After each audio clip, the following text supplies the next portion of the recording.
પ્રથમ 30 પ્રાકૃતિક સંખ્યાનો સરવાળો ખાલી જગ્યા થાય। વિદ્યાર્થી મિત્રો, આપણને અહીંયા પ્રથમ 30 પ્રાકૃતિક સંખ્યાનો સરવાળો પૂછવામાં આવ્યો છે, તો ખાસ ધ્યાન રાખશો, કોઈ સૂત્રમાં પડવાની ઝંઝટની જરૂર નથી। 30 પ્રાકૃતિક સંખ્યા આપણને પૂછી છે, તો આપણે અહીંયા 30 લખી દેવાના। 30 ગુણ્યા, હવે 30માં 1 પ્લસ કરીએ એટલે 31, છેદની અંદર 2 કરી દેવાના। હવે કંઈ નહીં, કાપાકાપી કરી નાખવાની।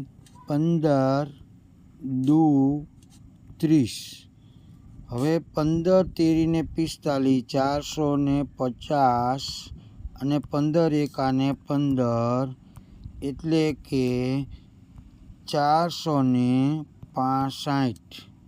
રાઈટ આન્સર થશે મિત્રો ઓપ્શન સી। ચાલો, તમારા માટે કોમેન્ટમાં અવશ્ય જવાબ આપશો। પ્રથમ 40 પ્રાકૃતિક સંખ્યાનો સરવાળો કેટલો થશે? કોમેન્ટમાં બરાબર જવાબ આપજો।